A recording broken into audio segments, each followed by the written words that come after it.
Okay, for Lucille's past life. Oh, let me walk around the decks. Just 1 second.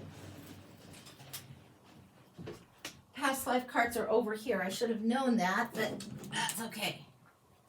I have certain ones that I like for the past life readings. So there we go. I'm back. Past life cards. Something in here.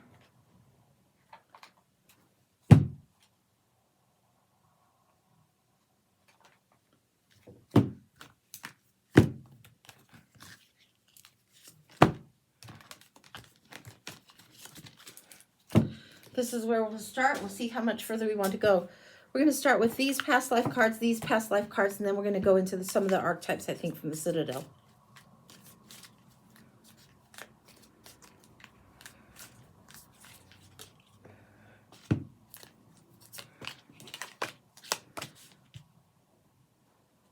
It's coming up as a definitive divider. There's something, this one is like, it's like almost like their cover card for the deck, but it's beautiful. It's like tabla rasa, tabla rasa. You're doing life in two parts going on in this, two aspects of a lifetime coming through.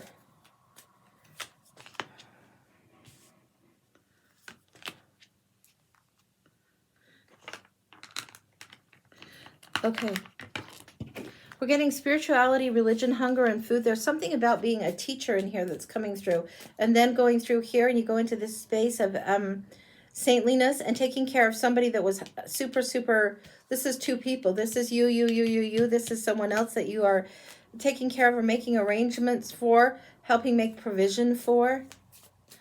This is an important role. This is somebody that, high achiever that got celebrity, but back in the Wayback Machine, there wasn't celebrity, but they would have been well known. A family of substance. You're seen as the wise one, the teacher, tradition. What else is on this? Oh, okay. All right. That's this. That's this. All right. What we've got here, and I'm trying to get it so you guys can see it. I don't know what. I'm not going to worry about that. We're just going to get into it. This is right here. This is right here. All right. I want to have more of the story of what's going on. Why are you coming in with such spirituality and saintliness? There's something about the way you do things. Your intention is always pure. There's an intention that is always on the up and up. You're not in self-sacrifice and be the martyr type of energy. You actually are that giving, that kind. There's this huge amount of kindness that comes through. It's why people think that you're saintly. I don't know if you are a woman or a man in this yet. I don't know the gender, and I don't know much about the celebrity. Let's take a look about what we got going on here.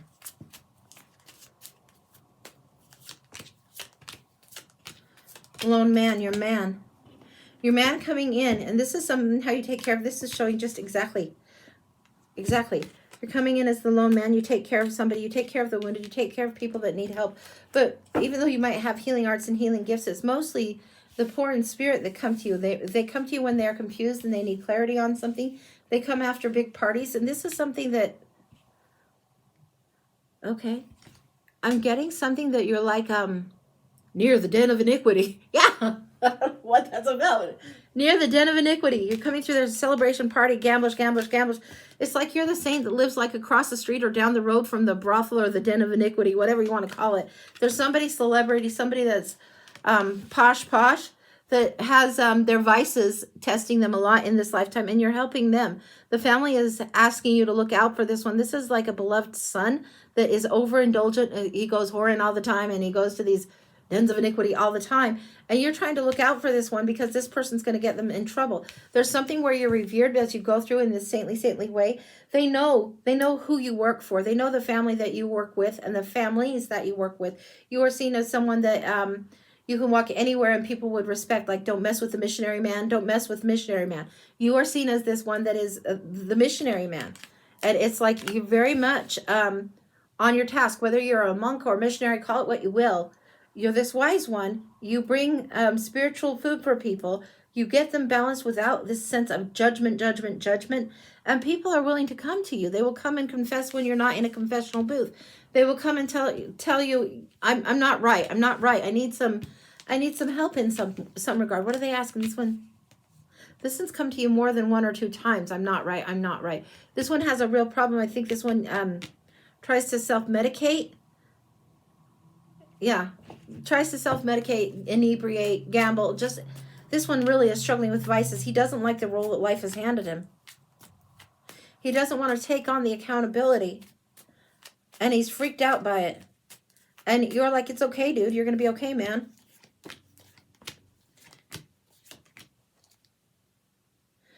I'm getting references to rock bottom and almost like an Al-Anon reference. I don't know that, like, they wouldn't have had that back then. But this guy was like raging in his cups a lot. Like, to the point that this guy could have been blacked out and damn near dead a few times that you've helped him recover. Like, you've gone and brought bread in so it can absorb whatever it is that he's drink. And that's what he's doing. That's what he's doing. It's how he's numbing. He doesn't want this. He doesn't want to advance. Doesn't want to move forward or through it. Doesn't want to move forward or through it. I'm wondering why you are in this life as a man in this previous life, because gender is fluid and we've all been the goodies, we've all been the baddies, we've all been in roles where essence is feeling more masculine or feeling more feminine. But in this one, you come in the aspect of a man because you have the capacity to do more in that time frame as a man. Again, there's happiness going on here. It feels like we might be in Europe, in Spain, is what I'm getting, and I'm not sure. Okay. I'm getting, my name is Diego Montoya, prepare to die, blah, blah, blah, that kind of swordsman. And how that one is preparing and guarding. It's something you do, but you do it from the spiritual vantage point. You're very proud of the family. This person's proud of the family. There's something in the Spanish type of going on this. And this is like very old world feeling where you go in and you could have been a warrior or a fighter in another form. You have that in you, have that skill set in you.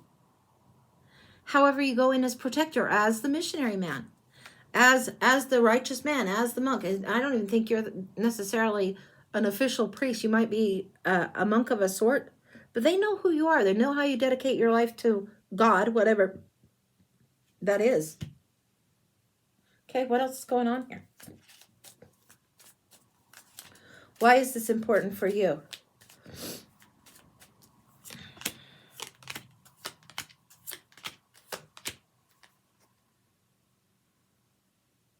I'm getting you were born into a life that has actually had more opulence and you felt it very vapid is the word that's coming through. It's like you had everything around you, everything luxury. You felt like everything was, you were born into a family that had wealth, but it was kind of shallow. And it felt very, very vapid and empty. You met up with this other family that had more, they were a family of status.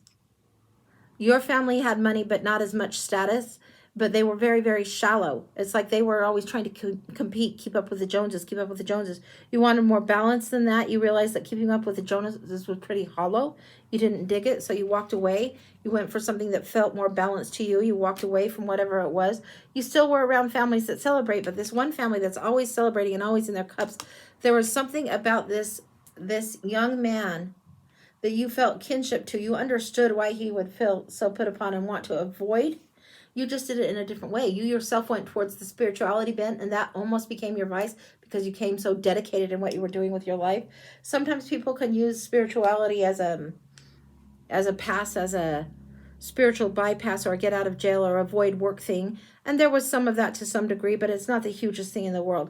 Mostly your heart is good, and you wanted to serve, and you there had to be more to what was going on in life than what you were seeing through your family's lens. What else is going on? Did you have any siblings in your family? I don't think you did. No, you didn't. You didn't. You had one great love, but it wasn't something that would hold you forever. And you understood the vices. You also understood the out of controlness that's there. This is the card that comes up. And it's coming through as if you had one great love, one huge passion, but it cost too much of your soul. It was like too overwhelming, too big, too much passion going in there. And it's like it consumed you so much that it was almost like a vice. It was too consuming. I don't think it worked out. I think it was this great love, and I think that it didn't work out. This was before you decided to get all saintly, and you're like, okay, done with women. But you can understand how it makes your mind cuckoo. or a person's mind, Cuckoo. You understand this?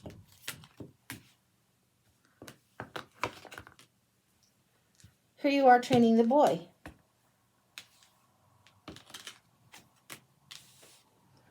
There's something that is a desire to travel, a desire to go forward, a desire to go on a journey with this one, and it's going to be crossing the waters. I don't know if you go from Spain north or from Spain south, or I don't know where you go, but you and the boy, this is the boy as he's a little bit older, you're going to go traveling together. Small boat ride. It doesn't mean that you're not going across the Atlantic on this one. It's just a small boat ride, but to a different country to teach some lessons, to learn some different lessons. There's the woman.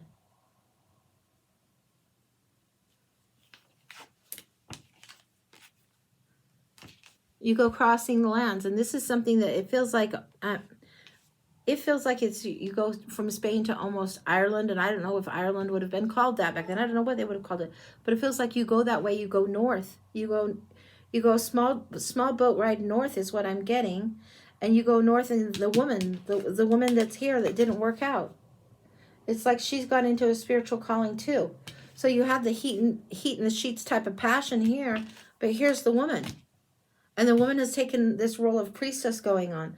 She's taking on this same role almost as you in a parallel thing. You guys do not unite again in the very, very kind of carnal romantic way, but you do find yourself in and among and around each other in this particular period of time.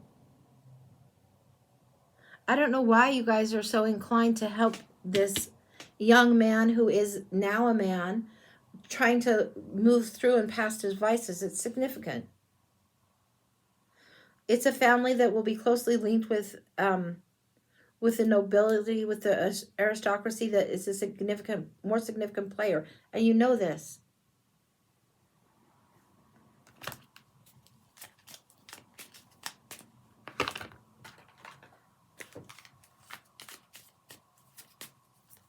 Yeah.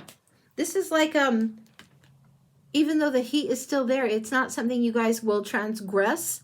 This is it's not something you guys will transgress. You will meet each other. You will see each other. You are very much paired with this person in a spiritual parallel course in this particular lifetime.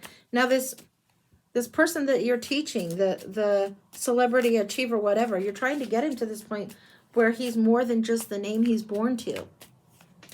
What's going on with that? What are you guys teaching him? Because he's been such the dens of iniquity, such the gambler, such the rogue, you know. You got to get the limitations off. There's got to be a point of isolation. There's something about he's got to get his feet on the ground, get more grounded. He's got to get his feet on the ground. This is like you put him to work as if he's not quite a servant, but almost a servant. You guys take him to different places where he can actually serve the greater spectrum of the community.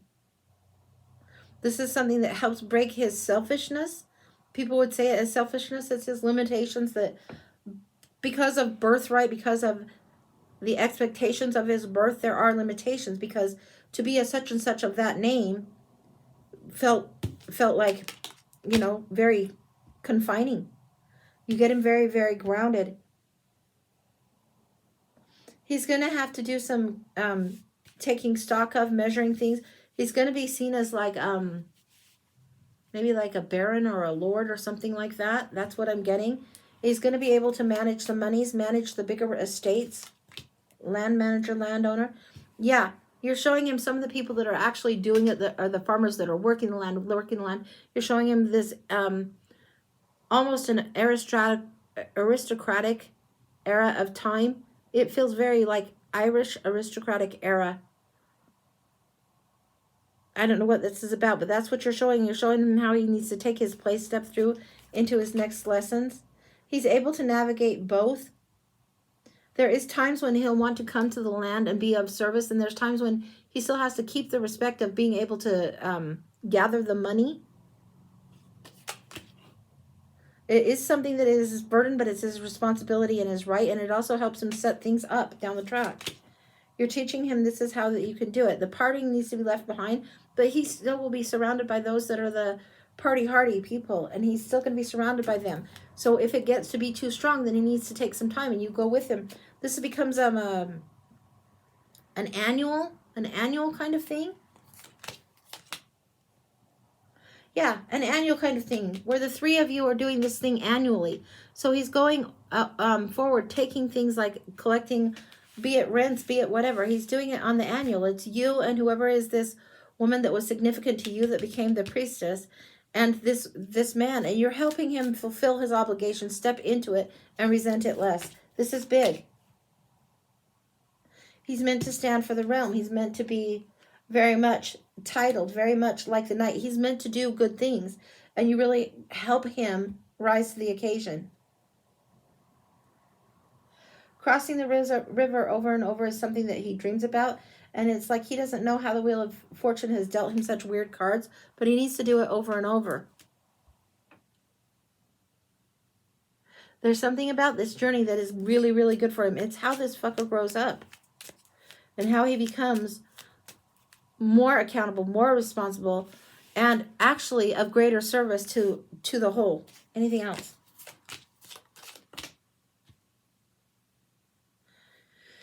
I think his mother is very pleased with this, and I'm not sure why that even matters, but the mother is very pleased, and she sees these journeys. She's actually supporting these journeys out, these forays across the waters. She's supporting them. She very much sees this as a good thing. She sees the growth in her son in this way. She sees this as something that's really a celebration. She sees this as how he's going to grow up enough to figure out how to settle down, how to have family, how to have more. She sees this as a concern of her heart. This is why you're viewed as the saint, because you can understand other people's heart pretty well. Even though you're a man, you're understanding why the woman would want this for her son's growth and for his development. A life of servitude isn't quite a life of service. Service is the correct word. Is something that you have that's transformative and it's inspired, and it's all about the transformation of this young man. And how does he juggle the two realms? How does he travel differently? How does he take on the role that he must assume? Like he knows he has to fill his dad's footsteps in some way, and that he has to be able to honor and do this. He knows this. It's a little bit of a strain to do it. The journeying is still very important. He doesn't want to be pinned down to the domestic, and he doesn't want to play the game of the aristocrats, but he knows he has to play to a certain degree. Yeah, he knows. He knows.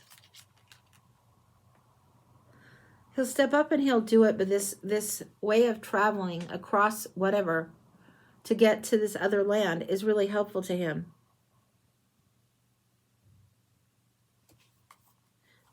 It keeps him more at the home front versus any kind of fighting or battles or bars or brothels or anything like that. It's just this traveling, always this traveling from one to the other. And this yearly thing is super important. It really does help him stay sane, stay grounded. It helps the community in the foreign land, and I think it's Ireland, and it also helps in Spain.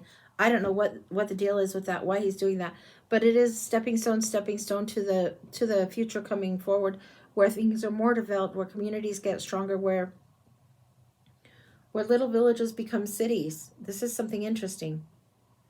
There's a righteous disbursement of the funds that need to be there, where in other cases, if he would have been on the selfish path over and over and over, he could have totally squandered everything instead of serving his fellow being. And because he's making these trips, he's continually reminded of his responsibility. And it's something that he hates less because of the way that you interact with him. I don't think you have children in this life. I think you're very, very much devoted to what's going on with this situation. It's a broader sense of community that you're trying to lift, and this is the one that you are inclined to definitely support, to definitely take and carry through. This is big, big, big. Anything else you need to know? Your woman, your woman, your soulmate that comes through as the woman who's also learning the spiritual lessons. She doesn't tend to travel towards you, which is another incentive for you to go the other direction. Anything else? No, you've just chosen to be the lone man, the missionary man. That's what you've chosen to do.